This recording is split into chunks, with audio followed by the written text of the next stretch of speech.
Hello again. So this is episode 14 of the development diary for Fragile Existence, a development diary for Fragile Existence, a space 4X real-time strategy fleet simulator type thing. When I checked in with you guys last, I had sort of got this map going. I got all the planets in it. Everything's procedural, and I was also including the ground surface, by the way. That's why it doesn't necessarily look super realistic. This is being built by the climate system. And I could place ships in orbit, as you see here with the Galactica, which is part of the European Union Space Alliance apparently. And we can put units on the ground. This little armadillo guy here, part of the British force. And we can move them around, at least when we're not paused.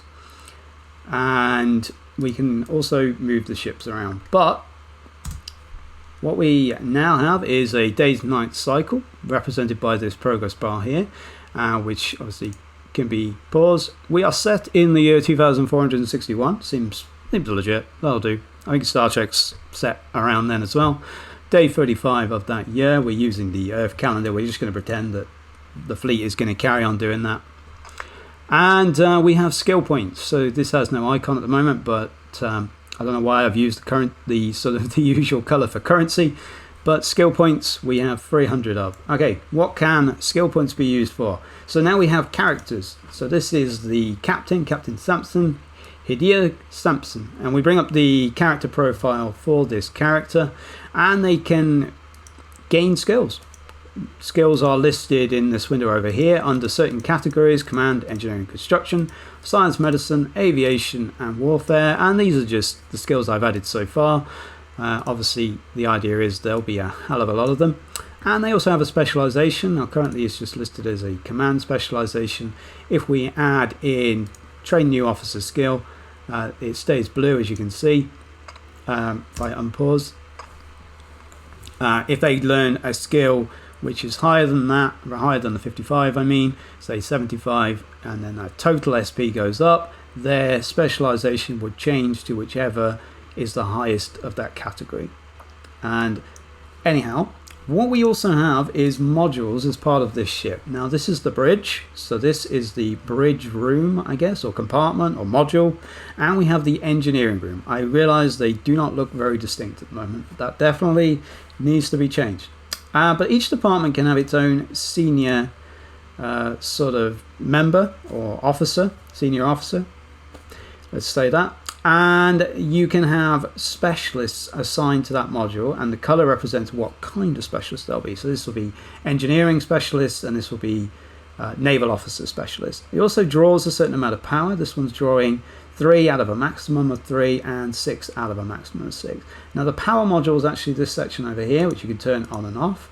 And these blocks represent, the orange represents 5 units of power, and the blue represents 1. So this has 6 available power, or 0 now. And we actually have a list of modifications for each department, represented by this icon here. And this is sort of a list of things that you can add to each individual module. And in this case we've got the computer core, which is using 2 power. If we power it down, you'll see that the available power in the main sort of power core goes up. And likewise, if we turn off the cascade core, which is the main sort of like warp drive type thing, and you'll see we now have 12 units of power available. We're still drawing 3 because each module has a sort of basic needs. We turn them back on, as you see, available power goes down. Makes no difference at the moment, they're not actually wired up to do anything, but the idea is that the functionality of the individual modifications that you add to the rooms sort of add something to each individual module. And by turning it off, you lose that passive or whatever active abilities that it provides. And then we also have a task list. Now this is completely attached to the leader that you've assigned to that module. So you'll be able to move the leaders around, like swap these or move them down onto the planet. They can't be completely independent, they have to be attached to something. But their skills dictates what skills you can use in the room.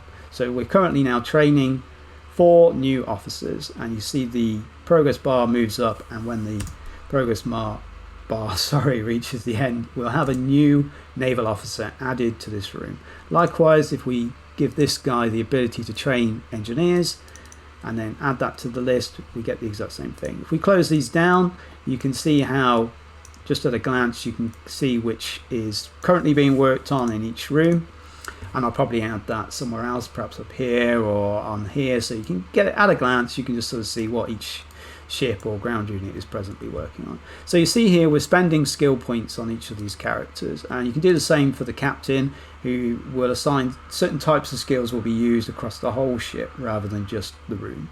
So you see here how this sort of workflow or game flow works is we gain SP at the end of the day, or from doing other things like finding things on the ground, like computer system databases, things like that will give you SP, and then that's a resource, so you've got to use that SP to divide it amongst all the characters in your fleet. Of course you won't necessarily just have the one ship, and you'll have more departments like sick bay, you'll have the hangar deck, things like that will be extra departments in the ship with their own specialists. Research bay will have scientists. You can even have construction people on a ship, fabricating ammo and fuel, that kind of thing. But obviously some things will be done on the ground, and it'll be done in a very similar fashion. There'll be a building system here instead of a ship or a captain, so it'll be a building and it'll be like the administrator, and then each individual module will just be a building attached to that building. So it'll work in a very, very similar way, and leaders can be moved around as required. And if their specialization jives with the crew specialization of that module as well, you get more benefits. So in this case we have a naval officer hero, here we have an engineering leader, and it just works. So currently the ship can't actually be moved. If I press M, I can't do anything. So we actually have to add actions as well. So in this case, the orbital movement is an action added to the engine room, which then is added to the action palette like you'd see in a normal RTS, and we can now move it. And actions are added as tasks to the task list, and if we add more waypoints, it's added as an additional task. So actions are always propped up at the beginning. So if we add a project here to train a new engineer, it's actually added at the end, but if we add another waypoint, you'll see it's added further up the queue basically. And we also have modifications, and we have abilities. So abilities are things that sort of use straight away. They sort of either take a certain amount of time to use, or they apply some sort of buff to the room or the ship when they're used. Okay, so this increases efficiency for a duration of time. So it gives you better. Your engines will be faster. Your movement will be faster.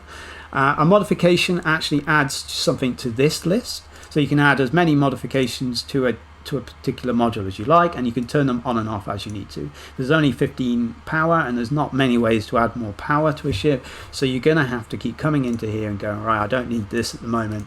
I'll turn this one off so I can turn this one on and get that benefit, and it's just about weighing that up.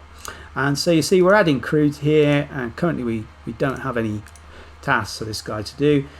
Orders are things that go straight to the beginning of the queue. So on this one, for example, everyone would be released from whatever projects they're currently working on, and the crew can only be directed to action and ability tasks during the action station order. So the order goes to the top of the queue, and when it's completed, everyone will be directed to only actions and only abilities. So it's sort of like there's all these different types of tasks you can assign to the crew, and it's just a case of weighing up when to use what. So first aid, for example, if there's any injuries in that department, we can queue up this and it'll use up supplies. So that currently isn't implemented, but things use things. So using basic first aid uses first aid supplies up. You can't just do it as and when you want to. It's also using crew at this time based on the numbers you can see here. The one hollow person you see there, that's how many it takes to use that ability.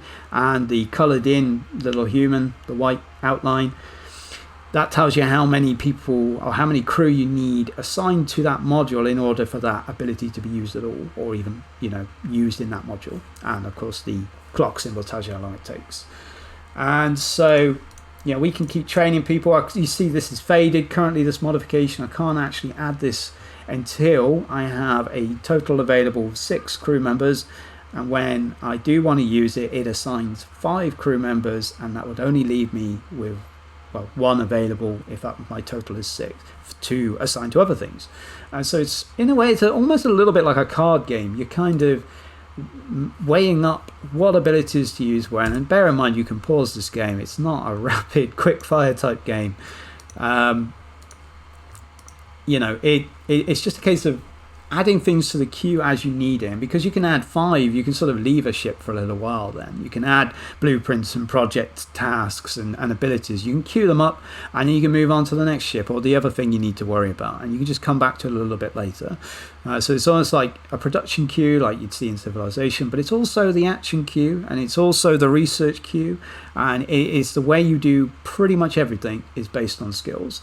And same with piloting. We've got here the evasive maneuvers. We can queue up a series of evasive maneuvers, and you'll visibly see the ship when it's being piloted by a guy using this evasive maneuvers.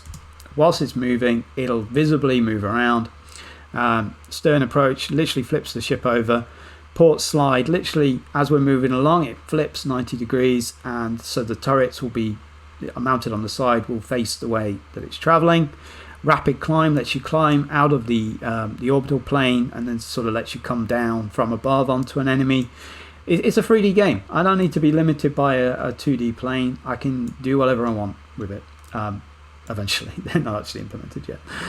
And so we can learn all these piloting skills, and you can add these in as you have people available. They go grey when you don't have enough people to use them, and they'll be used in sequence. So these abilities, we take evasive maneuvers, and then we'd flip the ship over, and then we climb higher into orbit, and you'll actually see that happening whilst it's moving. So as we're moving, those abilities will be applied in turn. It's about the synergy between your various departments. And this is only a small snapshot, the kind of things you can do. Tachyon pulse disrupts all nearby targeting scanners. We have a blueprint here, so to build a drill platform on the ground, and this is the beginning of mining and refining.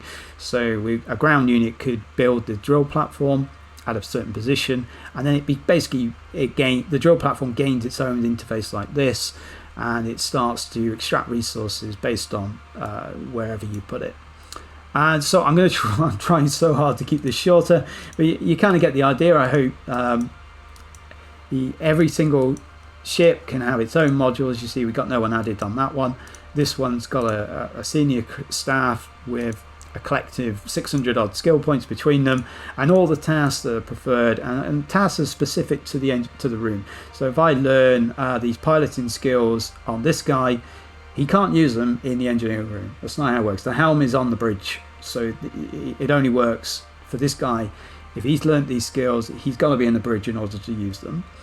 And I really like this whole skill idea. There's everything being locked to skills, even the movement of the ship. The ship can't even move without the ion drive, like training, basically. And I like the idea of the crew being assigned and then becoming a resource, and the energy of the ship as a whole. It's quite FTL-ish, but having to manage the amount of energy that you're using in each individual module, and as you gain more and more modifications, that's just going to get harder. And yeah, interesting. Let me know.